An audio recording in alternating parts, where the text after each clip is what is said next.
Uma boa noite a todos. Que muita paz nos envolva. Todos aqui possam se sentir acolhidos. Que nós possamos ter uma noite abençoada de reflexões, de energias equilibradas, harmônicas. Que com certeza é isso que todos nós aqui viemos buscar. Então, antes de efetivamente darmos início à nossa atividade, vamos ler uma pequena mensagem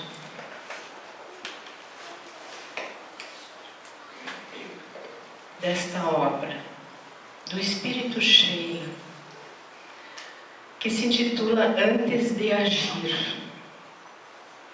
As 5 atitudes capazes de nos trazerem felicidade. Perdoar sempre. Fazer todo o bem possível. Ser fiel à verdade. Cultivar a prece.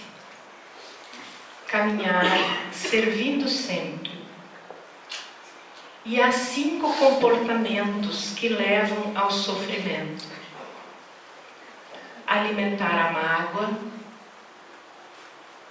fomentar a agressividade, acreditar na impiedade, fugir da prece, vingar-se. É possível que ainda hoje te encontres perante uma dessas situações. Antes de agir, lembre-se que felicidade ou sofrimento resultarão de tua livre opção. Consta na obra Novas Mensagens de Cheio. Então agora nós convidamos a todos para fazermos a nossa prece de abertura. Aqueles que quiserem fechar os olhos, sintam-se à vontade para uma melhor concentração.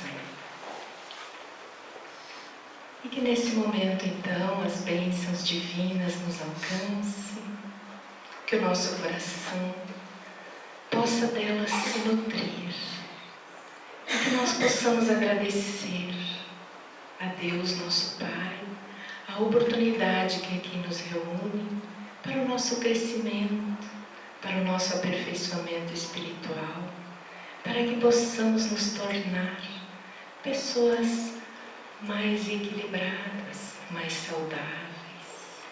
Abençoa-nos, Senhor, e que nesse momento nós possamos aqui colocar os nossos objetivos, a nossa concentração, a fim de absorvermos todos os ensinamentos que nos serão colocados e também as boas energias, os lenitivos que a espiritualidade superior nos oferece, nos oferta aqui nesse ambiente.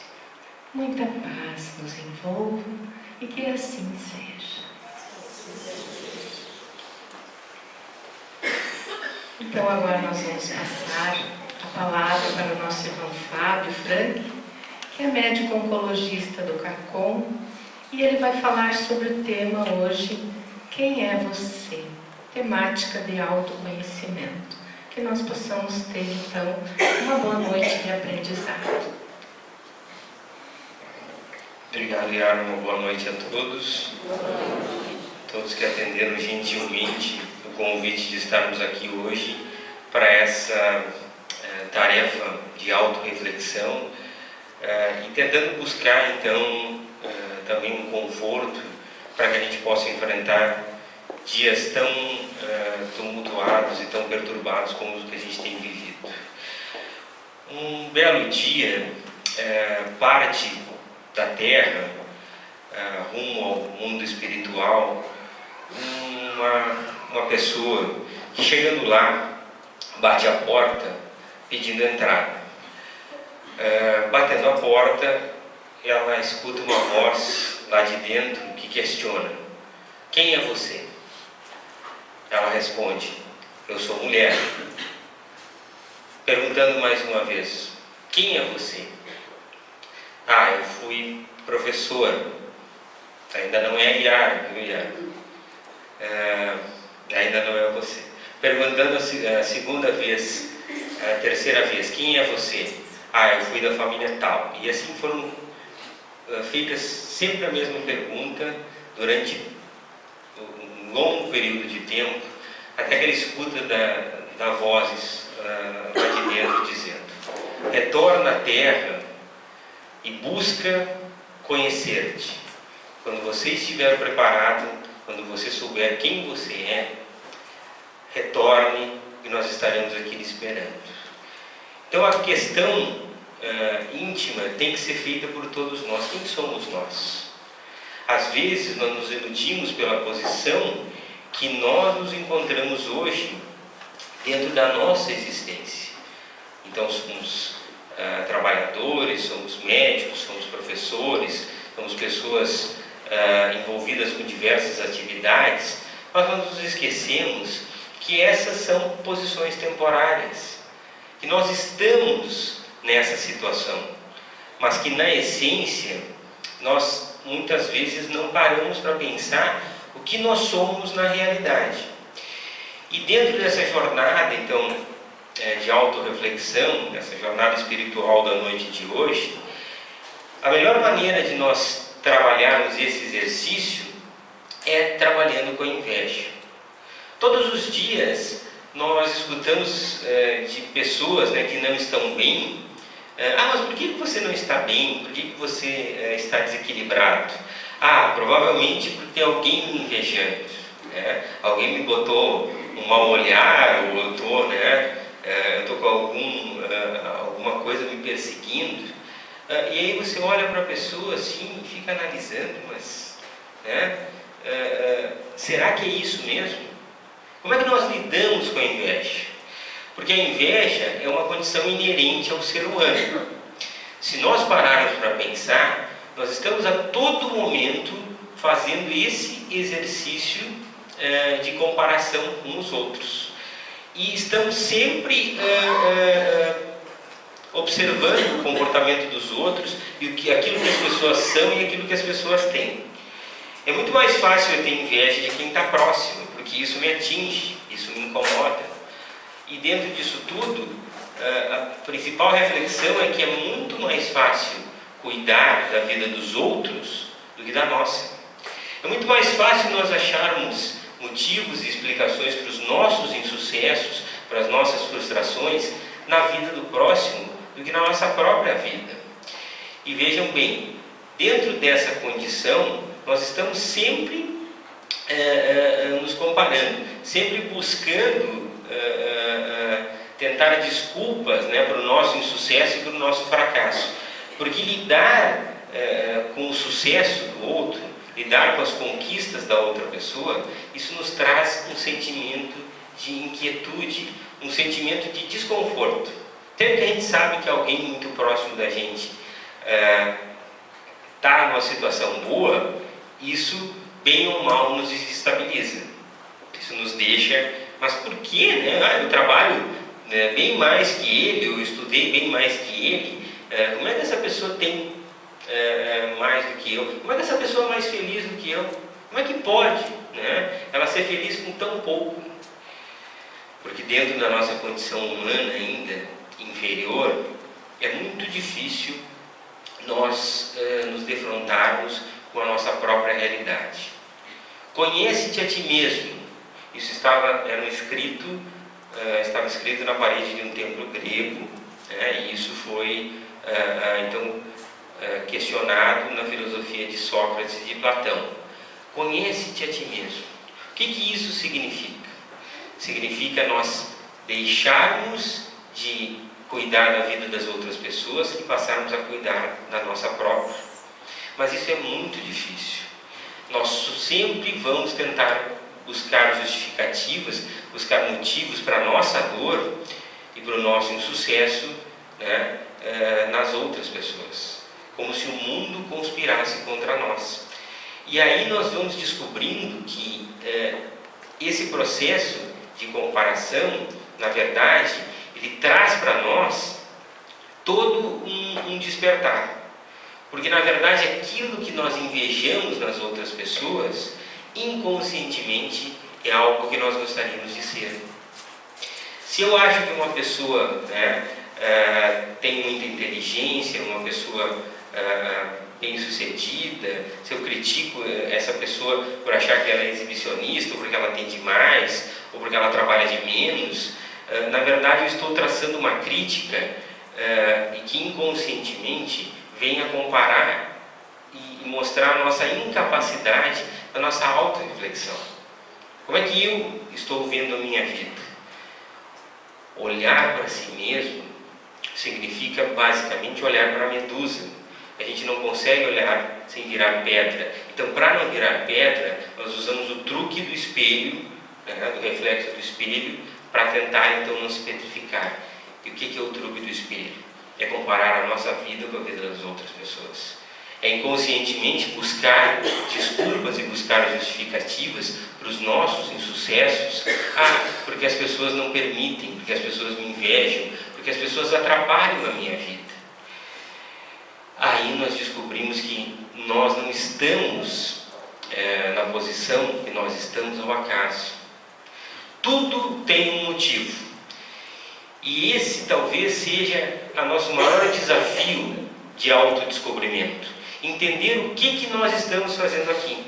Qual é o sentido da minha existência? E mais, como é que eu posso me libertar para que eu possa ser essencialmente feliz? Para que eu possa buscar esse equilíbrio? Já dizia a filosofia budista que pela dor todos nós iremos passar, porque isso é inerente à condição humana. Mas pelo sofrimento, isso é facultativo. Eu posso passar por uma doença grave, e todos nós estamos muito propícios a isso, e isso é inevitável. Mas a maneira como eu me porto, a maneira como eu reajo, a maneira como eu vou conduzir a minha vida desde esse fato, é que é o mais importante. Será que eu vou reagir de uma maneira positiva e vou tentar então compreender o que está acontecendo comigo e tocar a minha vida em frente? Ou eu me coloco na posição de sofredor, na posição de vítima, e acho que então o mundo está contra mim, e que eu me coloco na posição de coitado? E aí vem de novo a questão de como nós lidamos com as outras pessoas. Porque é muito mais fácil lidar com a dor e o sofrimento da outra pessoa do que com o sucesso. Quando eu descubro que uma pessoa está com uma doença grave, e eu digo, coitada dela, pobre dela, inconscientemente eu estou dizendo, graças a Deus que não foi comigo. Por quê? Porque com esse tipo de sofrimento e esse tipo de compaixão e caridade, é uma maneira muito mais fácil da gente lidar. Mas com o sucesso do próximo? Com um amigo que teve sorte e ganhou um prêmio, que está bem sucedido na sua profissão, que é reconhecido pelo valor do seu trabalho, pelos seus atos. Como é que a gente lida com isso? Existe a teoria filosófica que coloca que para a gente testar os amigos, e aí antes disso, a estimativa é que a gente faça cerca de 400 amigos no decorrer da nossa existência. Isso é uma média. Desses 400 amigos, nós vamos ter 40, mais ou menos, que vão estar próximo do nosso círculo de conhecimento. E desses 40, provavelmente, na hora do aperto, a gente vai ter aí próximo, talvez 5 ou 6. E os que realmente vão estar juntos na hora da dor, olha, não conta nos dedos de uma mão. Por quê? Porque é muito fácil, a gente ter fé e lidar quando as coisas estão bem. Agora, quando a coisa aperta, quando a coisa aperta para o nosso lado, nós temos grande dificuldade de poder encontrar então pessoas próximas que sejam solidárias. E isso também acontece com relação ao sucesso. Então, o verdadeiro teste da amizade consiste de duas situações. A primeira é como o nosso amigo lida com o nosso sucesso. Se a gente vai lá e diz para ele, olha, eu comprei um carro novo, vou viajar para uma praia maravilhosa, certo? Eu recebi um aumento, esse ano sobrou o dinheiro para mim. E aí o teu amigo está lá, né? Ah, que bom, né? Maravilha. Né? O segundo teste, que é um pouquinho mais complexo, um pouquinho mais avançado, é de como o nosso amigo comenta ou nos traz uma notícia e quando nos criticaram de alguma maneira. Né? Esse é o verdadeiro teste da amizade. Quando a pessoa chega para você e diz: ah, Fábio, sabe? Eu não queria te contar. Mas assim, estavam falando mal de você, e você é uma pessoa muito metida, assim, você é uma pessoa arrogante, prepotente. Eu não acho isso, eu não penso, né? Deus me livre, né? Eu pensar isso uma coisa de ti, mas eu tinha que te contar, né? Porque você é meu amigo, né? Então, quando a pessoa chega com isso, semana passada eu fui convidado para um determinado evento, e a pessoa ligou assim, convidando, né? Porque eu sei assim que você às vezes é meio cheio, não vai em qualquer lugar, ou não vai a qualquer evento que te convidam, mas mesmo assim, né, eu ficaria muito feliz com a tua presença. Quer dizer, a pessoa dá uma cutucada, né, e aproveita a oportunidade para passar aquilo, porque na verdade é isso que ela pensa. E aí eu terceirizo, né, eu coloco essa frase de uma terceira pessoa, porque é a maneira que eu tenho de poder dizer aquilo que eu realmente penso de você. Então vejam que os verdadeiros amigos a gente testa também nas situações boas. Né? Quantos de nós, às vezes, em uma determinada situação, você recebe, sei lá, uma homenagem, você passa por uma situação que é agradável, onde você ficou em evidência. Quantos ligam para te dizer parabéns? Agora, quando você está mal, meu Deus, ele está falido no banco, né? Se separou da mulher, está doente, né? Passando por uma situação difícil, sofreu um acidente, aí chove ligações, né? Coitado de você. Por quê? Porque dentro da nossa condição humana, nós temos extrema dificuldade de poder lidar com isso. E na verdade, o que está por trás disso? A nossa dificuldade da autorreflexão. A nossa dificuldade de nós nos despirmos dessa carapaça que nós apresentamos para os outros e para a sociedade, quer dizer, a era, né, digital das pessoas que são virtualmente felizes e que estão sempre postando a falsa felicidade, para nos despirmos e nos mostrarmos como nós somos na verdade. O que eu sinto? Quais são os meus anseios? Quais são as minhas angústias? Quais são os meus objetivos de vida? Porque afinal, o que eu estou fazendo aqui nesse mundo? E mais, o que me traz felicidade? Será que são as coisas materiais? Ou será que eu estou andando em círculos? E vejam, as pessoas estão andando em círculos o tempo todo. Né? Quem vive em paz quer ser famoso. Quem é famoso anseia por momentos de paz e de anonimato. Nós não estamos satisfeitos, porque na verdade nós nunca conseguimos preencher aquilo que é o mais essencial, que é o nosso vazio existencial. É o vazio que precisa ser preenchido por algum sentido da nossa existência. O que nós estamos fazendo aqui nesse mundo? De que maneira os outros me enxergam, mas fundamentalmente como eu me enxergo. Como eu me vejo como ser humano. O que eu exijo de mim? O que eu carrego sobre os meus ombros? Será que é só culpa? Será que é só dificuldade? Será que é só inveja? Será que são só sentimentos negativos? Ou será que eu já tenho a percepção do que é mais profundo e consigo então me despir de tudo isso e começo a imaginar, mas quem sou eu para criticar outra pessoa se eu tenho também tantos defeitos? Quem sou eu para não perdoar se eu fui perdoado e graças a esse perdão eu cheguei até aqui? E aí a gente vai se colocando numa condição e vai entendendo que todos nós somos diferentes e que dentro de todas essas diferenças nós precisamos trabalhar o princípio básico que é a caridade. A caridade em forma de indulgência com relação às imperfeições do próximo, o perdão das ofensas e fundamentalmente então o amor ao próximo, o amor em forma de trabalho, o amor em forma de servir. Isso vai transformando a nossa vida. Isso vai dando um sentido. E avançando um pouquinho mais, a doutrina espírita nos liberta porque ela nos traz e nos desperta a nossa consciência.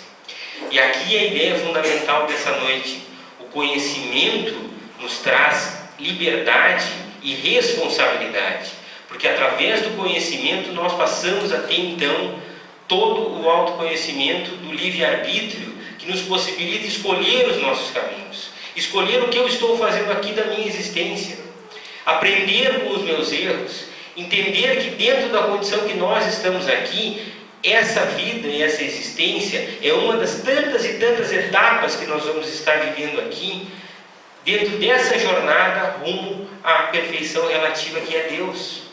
Então, se nós somos imperfeitos hoje, é permitido a nós escolhermos o nosso caminho pelo trabalho, pela caridade, pelo amor ao próximo, para que a gente possa então despertar de uma vez para a nossa consciência e entender que nós absolutamente não vamos ser felizes enquanto houverem ao nosso lado pessoas que vivem na mais completa ignorância e miséria. Que nós não podemos estar tranquilos dentro da nossa casa enquanto olharmos para o lado e vemos pessoas que não têm o que comer, não têm onde morar, ou mais, enquanto o nosso país ainda não desperta para a necessidade de educação das pessoas, para que elas tenham também a condição de poder ter as suas conquistas, seguir o seu caminho, deixarem a posição de frágeis e desamparados, para entender que eu posso ser alguém, eu posso ter um futuro, eu posso conseguir construir o meu próprio caminho e também, logo em diante, ser uma pessoa que possa estar amparando o próximo. Quantas vidas a gente consegue modificar no decorrer da nossa existência, vidas que cruzam o nosso caminho e que através do nosso amparo e do nosso auxílio a gente consegue transformar. Vocês querem um motivo mais nobre, algo mais forte, que possa preencher o nosso vazio existencial do que o trabalho no bem? Não existem coisas materiais, não existem posições sociais de destaque, de posições de poder que possam superar isso. Mas usar todo o nosso conhecimento, usar todo o nosso livre-arbítrio para finalmente fazer a escolha certa, que é a escolha de entender que nós somos espíritos imortais, que a vida não acaba aqui, que depois dessa vida outras tantas virão para a nossa necessidade de poder crescer. Então é chegada a hora de nós primeiro nos auto-perdoarmos, entendermos que nós somos sim imperfeitos, mas que nós estamos em constante progresso, deixar para trás as nossas más tendências, deixar para trás toda a nossa culpa, porque a culpa serve fundamentalmente para nos despertar para o bem, não para nos autopenitenciarmos e nos autopunirmos eternamente. A ingenuidade de achar que vai existir no final dessa existência um paraíso de contemplação ou o inferno é a nossa própria consciência. Quando nós agimos mal, isso nos incomoda. A nossa consciência não nos permite que a gente siga em paz enquanto a gente não resgatar isso. E como é que se resgata isso? Pela caridade, pelo trabalho do bem. Allan Kardec nos dizia que fora da caridade não há salvação. O que isso significava? Que a essência da nossa existência está no trabalho do bem. Que nós estamos crescendo, nós estamos nos libertando dos sentimentos inferiores, nós estamos podendo nos autodescobrir, descobrir a nossa consciência, descobrir que não só devemos nos preocupar com o nosso próprio ego, mas com todas as pessoas que estão à nossa volta.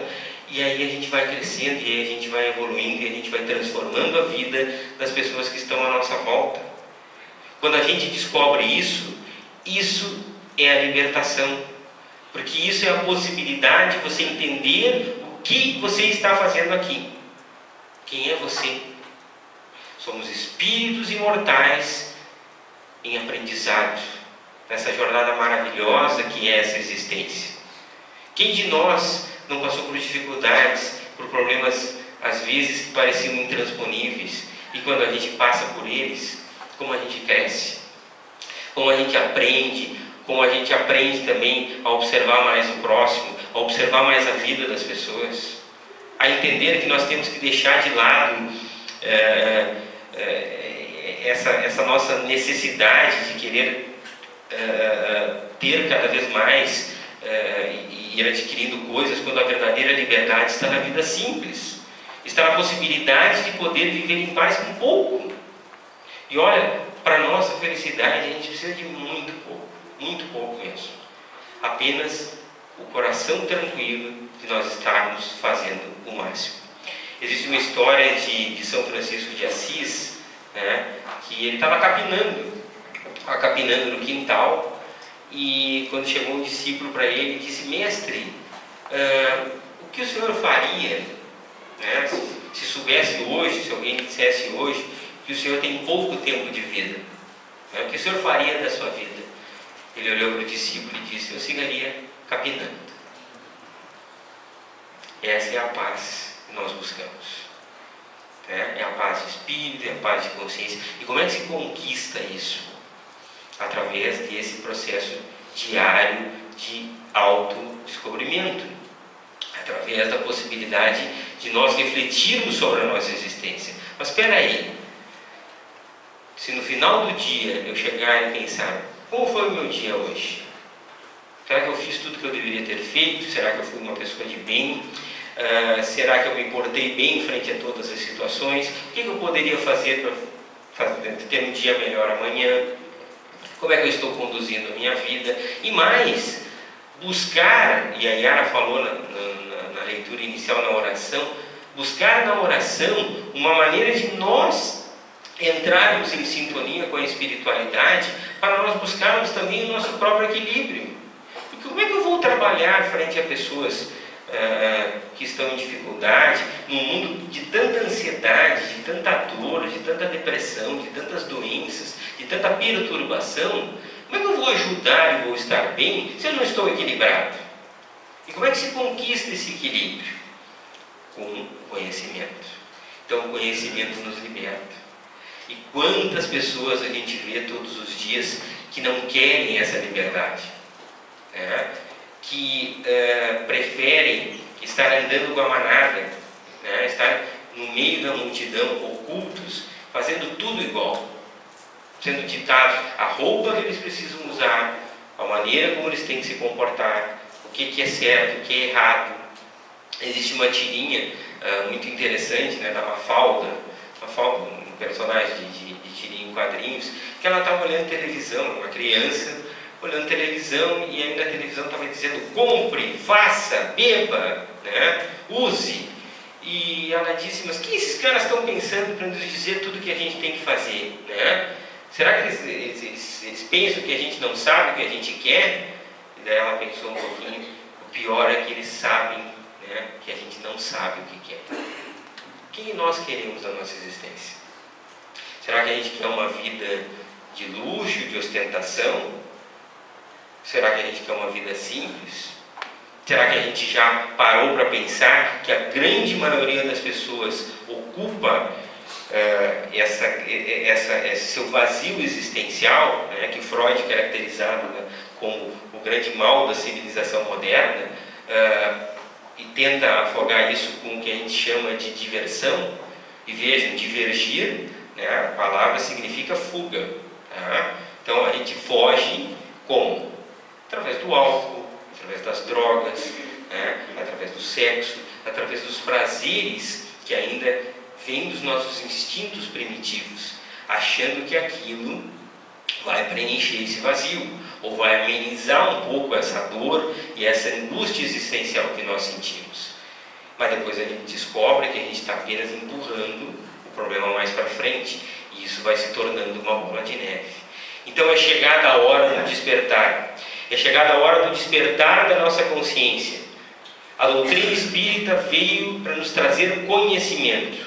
Ela não nos impõe nada. Ela apenas espera de nós essa autorreflexão, essa autotransformação, essa reforma íntima, deixando para trás o homem antigo e deixando aparecer o homem novo, né? A pessoa modificada, aberta então para essa transformação. E vejam, a transformação através da caridade, do trabalho do bem. Toda a palestra eu digo, mas vale a pena repetir. Caridade significa não só a caridade material, mas a caridade moral, a possibilidade de nós assistirmos os nossos amigos, de nós não retribuirmos o mal com o mal, mas sim oferecermos a outra face, retribuindo o mal com o bem. Vocês conseguem imaginar o nível de evolução que a gente precisa chegar ainda?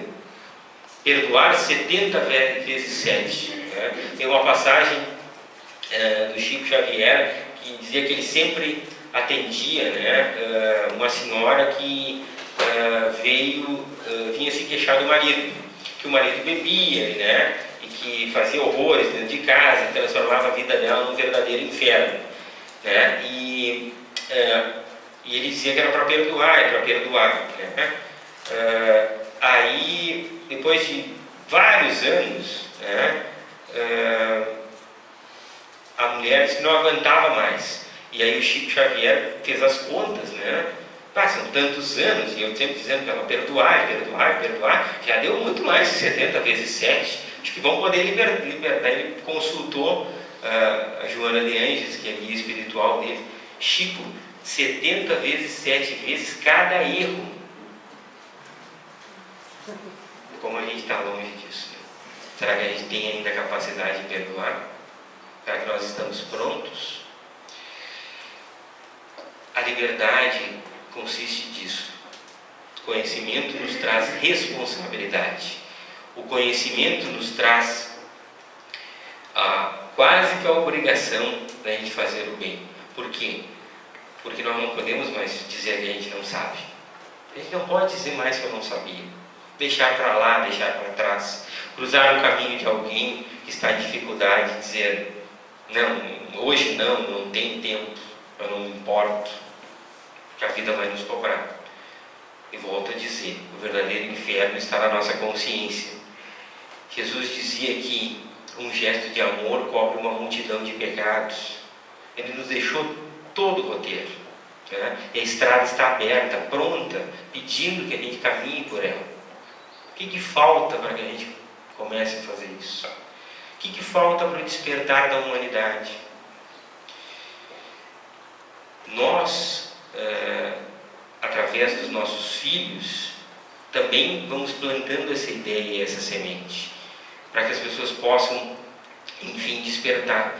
Então, nessa jornada maravilhosa, em busca do autodescobrimento, em busca de Jesus, em busca do amor e da paz que todos nós queremos, esse caminho passa por dificuldades, por momentos de hesitação, por momentos de, às vezes, de muita aflição, porque todos nós, às vezes, titubeamos, todos nós, às vezes, erramos, todas as vezes nós questionamos, né, até mesmo a nossa fé, de tentar entender por que, né, às vezes a gente se depara com tanta injustiça, se depara com tantas coisas erradas que a gente não consegue compreender. Mas se nós notarmos que a vida não termina aqui, que nós vamos ter várias jornadas de ajuste, então nada mais inteligente e sensato do que nós, nesse momento, despertarmos e começarmos já. Essa é a hora e esse é o momento. É por isso que nós somos chamados trabalhadores da última hora, porque é o momento do nosso despertar. O planeta está passando por uma grande transformação, certamente vai passar por uma grande regeneração. Espíritos estão chegando aí para sustentar toda essa mudança e nós estamos ali no limite. Basta olhar para as crianças.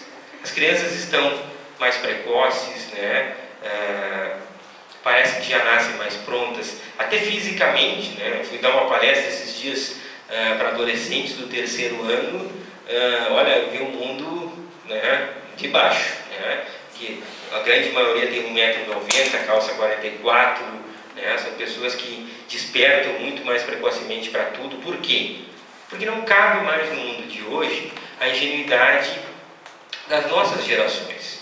Porque o mundo hoje é um mundo que exige um preparo maior. E eles vão estar lá prontos para conduzir essa transformação.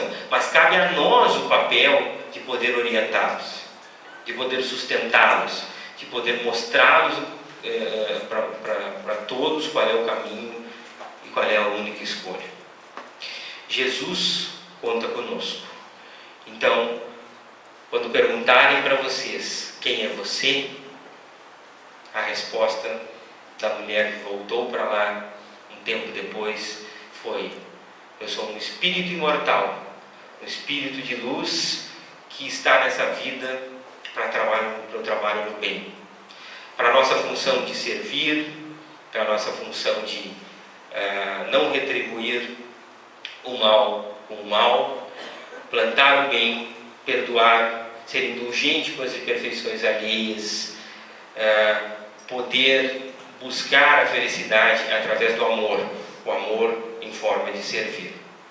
Nós estamos prontos e preparados para isso, e Jesus conta conosco. Que todos nós possamos despertar a nossa consciência e levarmos essa mensagem para dentro de nós e para as pessoas que nos cercam. Que saindo dessa porta a gente continue trabalhando e consiga trabalhar para que essa paz que nós sentimos hoje dentro dessa casa possa permanecer nos nossos lares, no ambiente de trabalho, na nossa rua, através das escolhas que a gente passa a fazer a partir de então. Refletir, conhecer-se, entender dentro dessa situação. Se alguém, por exemplo, nos ofender no trânsito, qual vai ser a nossa postura? Será que a gente vai sair atrás, querendo vingança, sedento, né? Ou a gente, às vezes, tem que recuar, né? E entender que, bom, eu tive uma perda aqui, mas isso tudo eu posso recuperar. Mas se eu for inconsequente, onde isso vai me levar? E nós passamos por situações assim todos os dias. Então a doutrina espírita vem para nos despertar para esse novo caminho. Que todos nós possamos sempre continuar, através da nossa fé, através do nosso conhecimento, a busca de uma fé raciocinada, a busca de explicações que tragam para nós a possibilidade de força para permanecermos em pé, lutando contra tudo que existe ainda de imperfeito nesse mundo, e entendendo que é assim mesmo, e que somente com o nosso trabalho é que nós vamos conseguir mudar.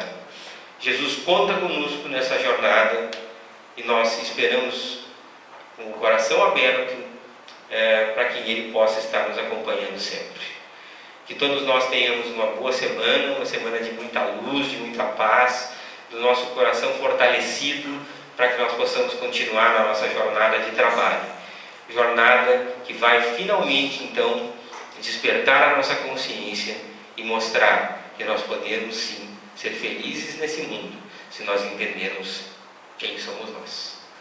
Uma boa noite a todos, e agora a gente abre para as perguntas, como de costume.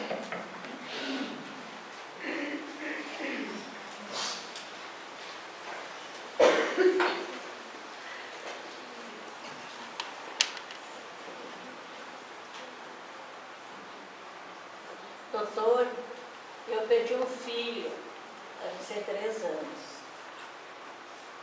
Eu achava que era a melhor mãe do mundo, mas depois que eu perdi ele, todo dia parece que eu acho uma coisinha assim, que fica cutucando, que fica lá machucando, que parece que está me cobrando, entende? Parece que eu me sinto responsável pela morte dele. E isso não me deixa ser feliz. E eu faço infeliz as pessoas que estão próximas. Eu vivo em depressão, eu vivo em tratamento, eu tomo remédios, sabe? Porque eu não sei, parece que depois que ele faleceu, eu sinto assim que eu não fui aquela mãe, eu não consigo nunca chegar a uma conclusão assim, não, eu fui uma mãe boa. É compreensível, né? Eu acho que é muito amor represado, né? E é natural, né? A senhora tem tanto amor dentro do seu coração, né? E teve essa momentânea separação do seu filho.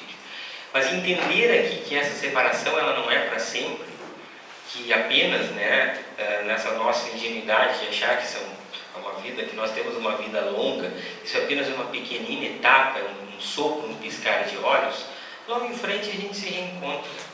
Logo em frente ele vai estar lá, lhe esperando, para quando a senhora deixar essa existência, né, a senhora possa se reencontrar. Retire essa culpa dos seus ombros. Nenhum de nós é perfeito.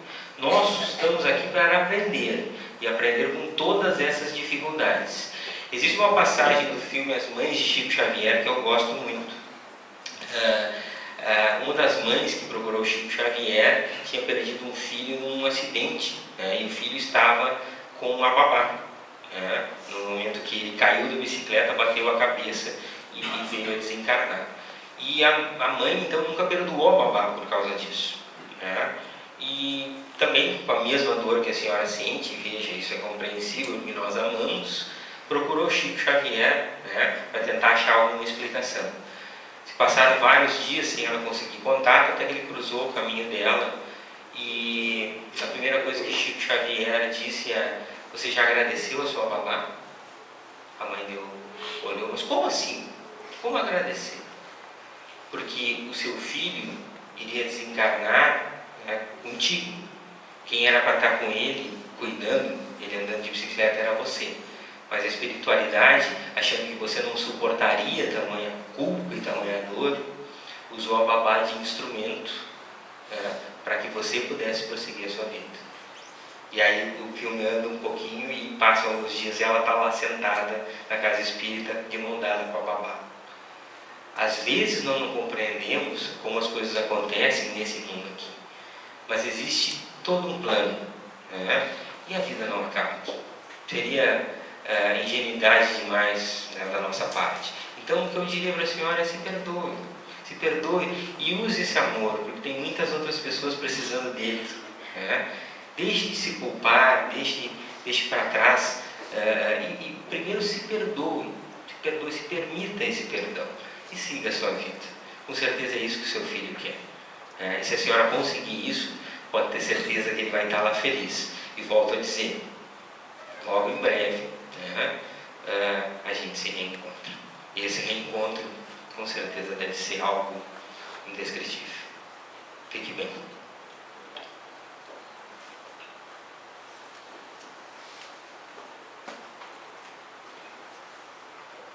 Doutor, como que a gente pode ajudar uma pessoa que não consegue lidar com, como o senhor falou, com as coisas que acontecem com os outros, as coisas boas, que acha que só as coisas ruins acontecem para ela, que só ela que sofre, que não recebe o que ela merece? Como que a gente consegue ajudar? É a necessidade do despertar. Quando a pessoa não aceita ou não busca esse tipo de auxílio, o que a gente tem que fazer é envolver. E o mais forte é o exemplo, né? Eu conheço várias pessoas assim que são espíritos, têm alguma fé, e o companheiro, alguém na família não é. E aos poucos, ela, pelo seu comportamento, pela sua mudança, a pessoa vai ver, cara, ela anda tão melhor, assim, tão mais em paz, nos últimos tempos, e ela vai buscar também conhecer e saber o que está acontecendo. Então, essa é uma maneira, pelo exemplo e pela nossa força. E claro, usar muito a oração, porque a oração é um instrumento poderoso na qual nós entramos em sintonia. A gente, quando eu falo aqui em oração, é a oração sincera, é aquela conversa que nós temos intimamente, com o mundo espiritual, conosco mesmo, que vai fazer com que a gente consiga fazer esse autodescobrimento. Então eu diria que o que transforma aqui é o amor. Todos nós, se você for ver a minha história, eu era uma pessoa cética, totalmente cética, pela formação até científica que eu tinha, e respeitava, até que um dia a vida te chama a responsabilidade e você tem que tomar uma decisão. Então, todos nós somos doentes pedindo alta. Nos colocamos nessa posição de sofredores, até porque muitas vezes a nossa formação religiosa é assim, somos todos pecadores, nós temos que se autopunir, e na verdade A culpa, ela serve apenas para nós não repetirmos os nossos erros. Ela não deve ser uma punição eterna, né? Porque todos nós erramos. Então eu te diria isso, pelo exemplo, né? E manter sempre a paz e a harmonia. Aos poucos a gente consegue transformar.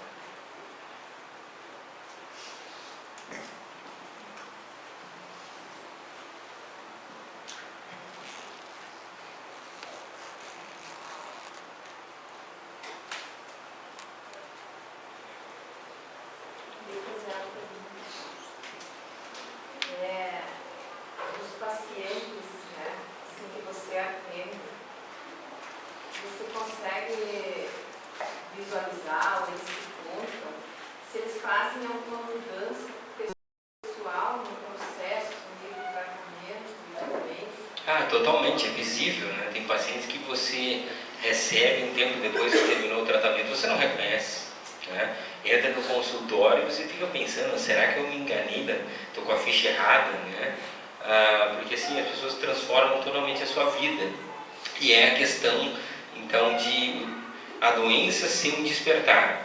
Você leva um susto, né? E quando a gente fica doente, pasme, né? A gente descobre que um dia a gente vai morrer, que nós somos mortais, né? Então ninguém para pensar nisso, mas essa é a nossa realidade. Então, quando a gente descobre aquilo, a gente barganha, a gente chora, a gente implora para continuar vivendo, né? Então, às vezes a gente se queixa da vida, mas quando a coisa aperta, né, a gente faz qualquer coisa, né? Faz promessas, né, que a sogra vai carregar uma cruz até Cruz Alta, né? Faz diversos tipos de promessas. Eu sempre faço essa, mas a minha sogra nunca cumpre. Não dá para entender. Mas o importante é que no momento da dor, a gente vai buscar o que está acontecendo comigo. Então, os depoimentos, eles são maravilhosos, de pessoas que dizem, eu mudei, hoje eu sou uma pessoa melhor, eu agradeço a Deus pela doença ter aparecido na minha vida. Isso pode até chocar no primeiro momento, mas por quê?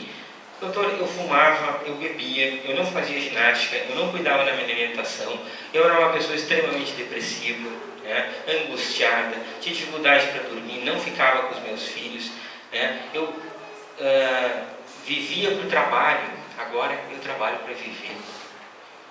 Isso é o despertar, né? Isso é o despertar da nossa consciência. Agora, vamos mais adiante. Nós precisamos passar pela doença para despertar? Será que esse é o único caminho?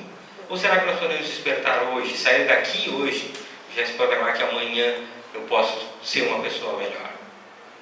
Isso é usar o conhecimento a nosso favor. Isso é a fé raciocinada, é a fé lógica, é entender tudo o que acontece conosco. Que tudo tem um motivo, que nós estamos aqui às vezes em situações dolorosas, passando por algum tipo de resgate, mas que isso também é temporário. Mesmo na situação de maior sofrimento, você pode chegar para a pessoa e dizer, isso passa, assim como as coisas boas também passam. Como é que nós teríamos noção do que é a felicidade se nós fôssemos sempre felizes? Nós temos o contraponto, né? Então, através também de momentos dolorosos, nós conseguimos compreender o que é ser feliz e o que realmente importa para nós.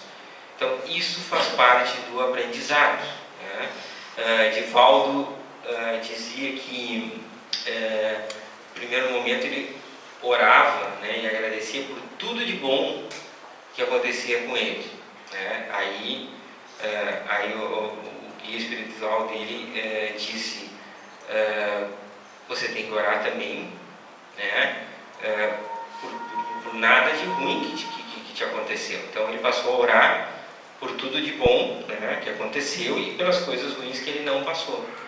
Até que depois, mais tarde, o espiritual ele diz, você está esquecendo do principal. E qual é o principal? Agradecer por tudo de ruim que você passou na tua vida. Porque é isso que nos leva ao aprendizado. E hoje, todos nós, se nós pararmos para pensar, nós somos moldados pelas dores, pelo sofrimento que nos trouxeram até aqui. Se hoje eu sou uma pessoa melhor, despida de alguns tipos de preconceito, com mais tolerância, uma pessoa que seja mais fadada ao bem, é porque eu aprendi durante toda essa jornada e todo esse caminho. Então tudo está no seu lugar.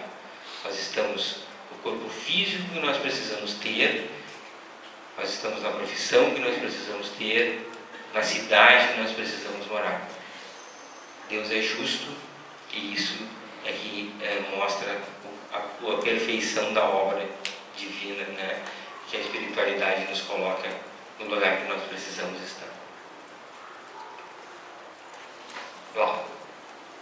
Eu sou cuidador de idosos e essa semana eu perdi meus 2 idosos. Terça-feira um e hoje o outro. Eu estava tentando só entender por quê. Talvez pelo fato assim de eles já estarem prontos, eles já estarem preparados. Foi de repente, eles não estavam doentes. Sim, os dois. Já estavam doentes. Um de Alzheimer e outro câncer. Tudo é uma preparação, né? E é interessante assim na vida da gente é que às vezes as coisas, notícias ruins, as coisas ruins vêm juntas, né? Por quê? Porque aí você não pode focar muito numa nem na outra, né? Entendeu? Você tem que levar as duas meio juntas. Então isso é para você não sofrer nem com um nem com o outro, tá? Não sofra em dobro por causa dos dois. Entenda que a vida é uma etapa, né? E que dentro disso tudo, o sofrimento que eles precisavam para o resgate deles, eles já passaram. E que agora então eles vão ser recebidos no mundo espiritual para seguir a sua jornada, né? E vão estar iguais da mesma maneira como nós estamos aqui. A gente sempre pensa na morte como também uma separação, mas nesse ponto a gente é egoísta, porque a gente está pensando na gente, né? Mas se a gente pensar na pessoa que partiu, muito provavelmente ela está sendo recebida por pessoas que ela ama, encontrando pessoas que já se foram, né? Então será que a morte e a separação ela é tão difícil assim? E se nós nos prepararmos para ela, se Deus nos der essa oportunidade da gente estar preparado, então até esse período, né, de perturbação, depois ele se torna menor, porque a gente entende o processo, entende tudo o que está acontecendo. Achar que a gente vai morrer e vai ter lá Anjinho tocando harpa e nos esperando, né? Isso vai ser decepcionante. Nós vamos seguir trabalhando, vamos seguir no nosso aprendizado, nós vamos seguir na nossa jornada e vamos retornar aqui tantas vezes quanto forem necessárias. Então se a dor que tu está sentindo agora é culpa, esqueça. Se a dor que tu está sentindo é a dor da separação, pelo amor que você acabou desenvolvendo por eles, isso é justo, mas lembre que logo ali, né, você vai estar reencontrando eles, tá? E de serem os dois juntos, né, tá na cara, né? Era para você não sofrer muito com nenhum dos dois, tá? Não. Mas deixa eu fazer uma pergunta, talvez fuja um pouco do tema aqui, mas me surgiu agora não vou perder a oportunidade de perguntar. Essa semana eu me acordei assim, com a nítida sensação de alguém se abaixar na cama, eu deitado, dormindo de lado, e me dar um beijo no rosto. E eu achei até se meu marido tivesse levantado, às vezes faz isso, levanta de manhã e vem me acordar, tomar um chimarrão, e vem me dar um beijo no rosto. Eu botei a mão e ele estava deitado do lado, eu me assustei, mas ninguém todo assim, fiquei com medo. E aí de manhã nós conversando, no final do chimarrão, ele me disse, sonhei com a mãe essa noite. Minha mãe vai fazer um ano de falecer. Eu pensei, será que era minha sogra que estava me dando um beijo?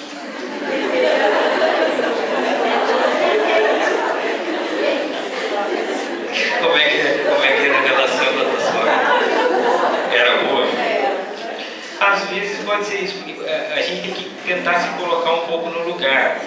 Quando a gente partir, obviamente que a saudade também vai ficar, né? E quando a gente estiver equilibrado, estiver pronto, às vezes nos é permitido vir visitar as pessoas que a gente ama, para matar um pouco essa saudade, ver como é que eles estão, né? Então, muito provavelmente isso sim, né? Uma pessoa querida, né? E talvez ela esteja te agradecendo até por cuidar do filho dela, né?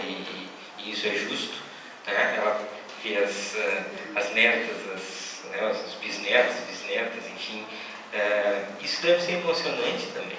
Então, óbvio que a gente tem esse tipo de relação. E o sono é a melhor maneira da gente entrar mais em contato com o mundo espiritual, porque durante o dia a gente está tão perturbado, está tão contaminado com tudo que acontece, né? Que é muito difícil a gente fazer esse tipo de conexão, né?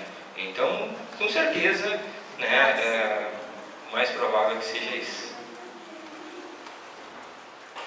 Eu tenho uma pergunta, na verdade duas. Seguinte, uma pessoa assim, por exemplo, que a gente falou antes da morte ali, se o espírito é imortal, qual é a lógica, qual é a razão, então, a viver a morte, se continua a vida, então? E a segunda é a seguinte, porque tipo, pessoas quando, sei lá, um parente ou uma pessoa próxima, talvez não tão próxima, mas você mora perto, morre e essa pessoa sente. O que é isso? Como é que é a segunda pergunta, pessoa? É o seguinte, tipo assim, quando a pessoa pressente, tipo assim, que alguém vai morrer, e tem isso um sonho ou um sentimento. Uma premonição, sim. O que pode ser isso? A premonição, bom, então vamos para a primeira. Todos os dias aqui, quem já passou dos 40 anos, né, consegue perceber que a gente vai com o nosso conhecimento se libertando de muitas coisas, né? Mas talvez a maior frustração é ver que ao mesmo tempo que a mente vai se libertando, o corpo já não ajuda mais, né? Porque nós temos um corpo físico, né? O nosso planeta ainda, o nosso mundo é muito físico e nós precisamos então desse corpo para estarmos aqui habitando, estarmos aqui no planeta Terra. E esse corpo ele tem uma duração, né? Uma média que você vai levar aí um pouco mais para alguns, um pouco mais para os outros, de acordo com como a gente cuida dele. Então, mas o fato é que ele é mortal, ele é finito, né? O corpo. Nós não, na nossa essência, nós prosseguimos. Eu sempre brinco, né, que quando eu voltar para cá eu quero um corpo novo. Né? Não invente de querer me dar o mesmo, né? Eu conto do enterro lá da minha avó, né? Que estava lá o sacerdote lá dizendo que Jesus vai vir, ele vai ressuscitar. E eu dizia, Deus me livre, um corpo aí de 90 e poucos anos, né? Cheio de artrite, artrose e outras coisas assim, me dê um corpo novo. Né? Então a função do corpo físico é isso, que está, né, carregando o nosso espírito que é imortal nessa jornada e em tantos outros que a gente vai ver aqui. Tem uma evolução, né? Para evoluir. É para evoluir, talvez em mundos mais avançados, né? E existem tantos locais que a gente não precisa de um corpo, né? Aí a gente possa ser nessa essência. Porque a nossa verdadeira vida não é aqui. Nossa verdadeira vida é no mundo espiritual. Nós estamos aqui para essa jornada de aprendizado, né? E esses ciclos que a gente vai passando. E a questão da premonição é a força que a gente tem do pensamento. Então, muitas vezes, a gente pressente isso, e isso às vezes é angustiante, porque a pessoa às vezes se cobra, né? Mas será que eu poderia ter avisado, eu poderia ter dito alguma coisa? Mas é uma sensação muito comum, exatamente porque às vezes isso está na programação daquele espírito que está muito próximo, né, de você, e você começa a sentir, né, começa a pressentir, né, que algo vai poder acontecer e você não sabe explicar muito o que é, né, mas é pela ligação forte que nós temos pela proximidade das pessoas. Tem uma possibilidade, sei lá, por exemplo, se fulano morreu, ele tem alguma coisa de interesse em comunicar com essa pessoa, ou se ela tiver alguma mediunidade, pode ser isso? Pode, sem dúvida, para pedir auxílio, né, e por isso que é importante sempre conduzir para as casas espíritas, onde esse trabalho vai poder ser feito, né, por médiuns ou por pessoas que tenham essa capacidade, para poder orientar. As pessoas desencarnam às vezes e não sabem que morreram, não entendem o processo. Mas vem cá, a gente morre e a vida acaba, né, não sabe que morreram, né, então precisam ser orientadas e esclarecidas. E vejam, todas as nossas relações, os nossos sentimentos, eles permanecem. Então, às vezes, as pessoas cometem homicídios achando que vão se livrar daquela pessoa, se livram daquela pessoa, né, nesse plano. Mas ela pode continuar sendo teu inimigo, teu obsessor, e se tornar algo muito pior. Então, a dimensão de tudo que acontece no mundo espiritual, né, se torna importante nesse momento. Como o suicídio, eu achar que eu vou tirar minha vida, minha dor vai cessar. Bobagem, né? Eu vou estar aumentando a minha dívida porque eu não usei daquela possibilidade, daquela experiência, e muito provavelmente eu vou ter que passar por algo até mais intenso, para poder resgatar isso depois, porque eu feri uma das leis fundamentais da natureza, que é o respeito à vida. Gostaria que você falasse um pouco sobre o papel da religião e qual a nossa postura em relação à religião para que ela nos retorne bem-estar e saúde. A religião nada mais é, a palavra religião é a ligação com Deus, né? Nós voltarmos a ter algum contato com a espiritualidade. Então, o conceito principal aqui é que não existe religião certa e errada. Existe aquilo que é apropriado para você. Eu penso muito a doutrina espírita como uma filosofia, uma doutrina. Allan Kardec nunca pensou numa religião, é exatamente por isso que ela não tem sacerdotes, imagens, né? Templos, e nós chamamos de casa como uma reunião de amigos. Então, talvez o futuro das religiões é não existir religião nenhuma. É nós sermos pessoas de bem, voltadas para o bem. Tem muita pessoa que eu conheço que é ateu e que é muito mais cristão, né, do que pessoas que estão sempre enfiadas dentro dos templos aí e que estão lá, né, rezando e alguns ritos e saem dali e esquecem tudo. Então, na nossa essência, a religiosidade ela significa isso, esse contato com Deus e principalmente a nossa postura frente à vida. E é isso que Deus esperava. Vocês acham que Jesus queria, quando ele esteve aqui conosco, logo em seguida com os apóstolos, que ele fundou as casas de auxílio, ele queria igrejas cobertas de ouro, com imagens, com pessoas ostentando, né, cheias de regras e dogmas, mas a gente tem que respeitar, porque às vezes aquilo é que a pessoa consegue entender e ainda, né, ter algum tipo de contato com a palavra, com o Evangelho.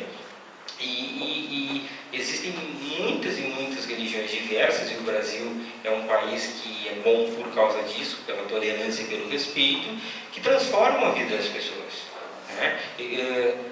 A gente às vezes se acha cristão e acha que a gente faz um belo trabalho. Quantas religiões tem por aí que estão inseridas dentro dos presídios, né, levando a palavra de Jesus para essas pessoas que estão lá completamente abandonadas na criminalidade? Quantas pessoas estão aí fazendo trabalhos tão bonitos, retirando as pessoas da cracolândia, do crack, né, reintegrando essas pessoas na sociedade? Então, na essência, né, todos nós temos aqui ter só um pensamento, que é sermos cristãos, né, ou respeitarmos os budistas, até os muçulmanos, enfim, que fundamentalmente a prática do bem e a caridade é que vai nos conduzir a esse caminho. Professora. Doutor, você falou antes da premonição e eu agora pensei no seguinte: o senhor disse que os espíritos estão próximos aí, né? Quando existe uma premonição, existem espíritos maus? Sem dúvida, existem espíritos pouco evoluídos, assim como existem os encarnados, existem os desencarnados, né? A senhora deve conhecer várias pessoas que são pessoas ainda brutalizadas, né, que agem mais pelo instinto do que, né, de uma maneira racional, né? São as pessoas que são violentas, que cometem atrocidades, e quando eles desencarnam, eles seguem nesse mesmo padrão evolutivo, e é exatamente por isso que eles vão precisar reencarnar aqui, às vezes até em situações de sofrimento, para poderem despertar. Então nós estamos sendo influenciados a todo momento dos nossos pensamentos por vários tipos de espíritos que se aproximam de nós de acordo com a nossa vibração. Então, se nós nos mantemos equilibrados no trabalho do bem, muito provavelmente a gente vai estar atraindo espíritos da mesma faixa. Agora, se a gente está, né, inferiorizado, está trabalhando pelo mal, certamente nós vamos atrair esse tipo de espírito para próximo de nós. Por isso, a oração, a vigilância, orar e vigiar sempre, que é a maneira que nós possamos ter disciplina, né, e atrair para a nossa sintonia, para perto de nós, espíritos que possam estar nos auxiliando. Se eu estou lá no meu trabalho, passando a perna em alguém, explorando alguém, tu acha que algum espírito bom vai estar lá perdendo seu tempo, né, precioso ali? Não, né? Eu certamente vou estar tendo más influências. Então, a influência do mundo espiritual na nossa vida, eu diria que, em devidas proporções, eles praticamente comandam a nossa vida. Que são as intuições que a gente tem, né? Às vezes a gente está lá, mas me surgiu uma ideia agora, eu não sei de onde ela veio, né? E aí a gente tem que ter discernimento para pensar, mas vem cá, isso é uma coisa correta? Né? Isso que eu estou pensando aqui. Como Jesus